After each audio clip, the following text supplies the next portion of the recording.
नमस्कार। आज का विषय बिहार में शिल्पकार और कामगारों के लिए बिहार सरकार की योजना के संबंध में।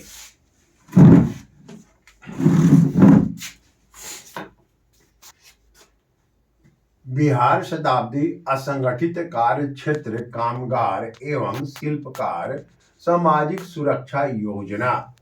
बिहार सरकार ने कामगारों, मजदूरों और शिल्पकारों के लिए जो अपनी कला के द्वारा वस्तु का उत्पादन करते हैं, ऐसे मजदूरों के लिए एक अलग से असंगठित क्षेत्र में योजना लाई। जरा इसको आप ध्यान से देखें।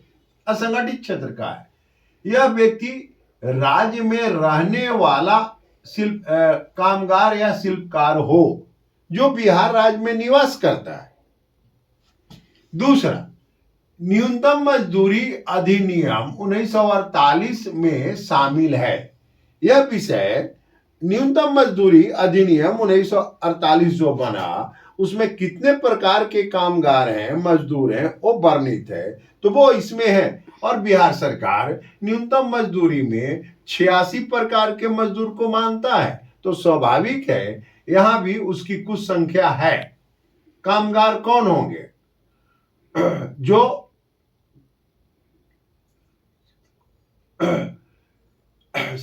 कामगार कौन होंगे जो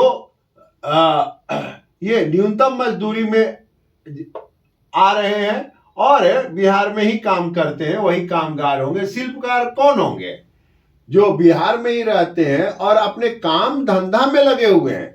यहां और यहां में थोड़ा सा अंतर है कि ये अपने काम रोजगार में लगे हुए हैं और ये किसी के यहाँ काम करने में लगे हुए हैं और ये अपने रोजगार में लगे हुए हैं। जैसे अब देखिए, लोहार, लोहा का काम करने वाला ग्रुप, टोकरी बनाने वाला, बैलगाड़ी चलाने वाला, ठेला, बढ़ई का काम कर, रंगरेज, रिक्शा, खिलौना, पशुपालन, चरवाही, काशीदारी, रस्सी बनाना, वो कुम्हारों का अपना काम, चाक चलाना, बर्तन निर्माण करना, नाई का काम, हस्तकरघा, मल्लाह, मदारी, वो गांव देहात में जो खेल दिखाते हैं, छाता बनाना, भेड़ बकरी पालना, दर्जी, ऑटो रिक्शा, पत्थर काटना, फेरी लगाना, ठठेरा गिरी, पटरी पर दुकान लगाना, फल सब्जी बेचना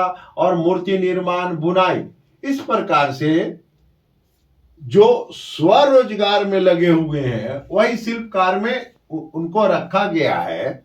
अब यहाँ देखें आप, और बहुत सारे लोग होंगे जो अपने स्व कार्य में लगे हुए हैं। आयु क्या होगा? पात्रता का विषय है, क्या आयु होगा? तो इनका आयु 18 से 65 वर्ष की होगी।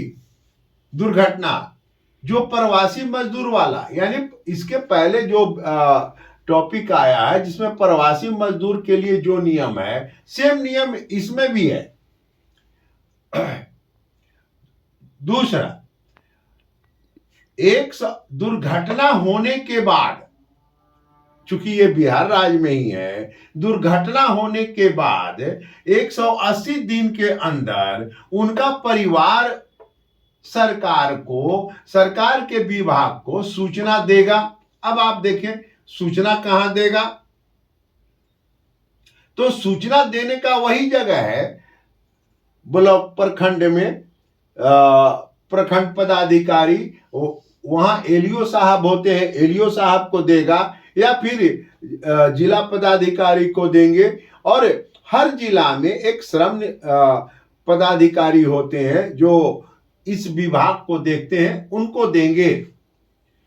अब यहां देखें कितना राशि इनके लिए सरकार ने व्यवस्था किया है। सूचना अगर आ गया 180 दिन के अंदर तो स्वाभाविक मृत्यु है। अगर कामगार का, शिल्पकार का स्वाभाविक मृत्यु है तो 30,000 रुपया मिलेगा। दुर्घटना हो गया है, दुर्घटना में मृत्यु हो रहा है तो 1 लाख रुपया मिलेगा। पूर्ण अस्थाई, यानी जो दुर्घटना हुआ है उसमें अस्थाई रूप से उनका अंग भंग हो गया है तो वहां करीब 75,000 मिलेगा।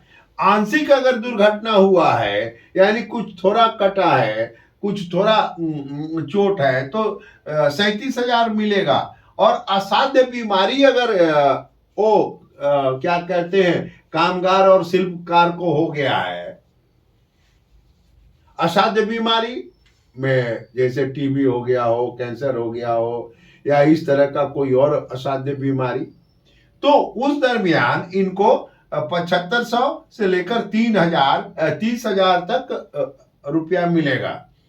अब इनके बच्चों के लिए छात्रवृत्ति भी है। अगर ये कामगार हैं, ये मजदूर के बच्चे और शिल्पकार के बच्चे अगर पढ़ते हैं तो 9वीं और 12वीं के लिए उनके लिए 100 रुपया प्रति माह मिलेगा। बिहार सरकार उनको भी पैसा देगी और साल में 1200 रुपया देगी। वो ITI करते हैं, पॉलिटेक्निक करते हैं, तो उस जगह पर भी उनको सरकारी सहायता मिलेगी। और ये आवेदन यानी पूरी तरह से वो जो प्रवासी मजदूर के साथ बिहार सरकार ने जो नियम बनाया, सेम नियम यहां भी है। उसी तरह से आवेदन करना, यानी अंतिम हर जिला में श्रम विभाग एक श्रम अधीक्षक रखती है। वही श्रम अधीक्षक महोदय हर जिला में इस तरह के घटनाओं का निरीक्षण करते हैं और फिर वो वहां से उनके अनुदान को पारित करते हैं। मित्रों, आज का विषय बिहार के कामगार और शिल्पकार जो स्वयं अपने उद्योग धंधों में लगे हुए हैं, उनके लिए बिहार सरकार की क्या योजना है, उसके बारे में बताया गया। मित्रों, आप इस चैनल को लेबर एंड सोशल वेलफेयर के इस चैनल को सब्सक्राइब करें, शेयर करें, कमेंट करें, लाइक करें। नमस्कार।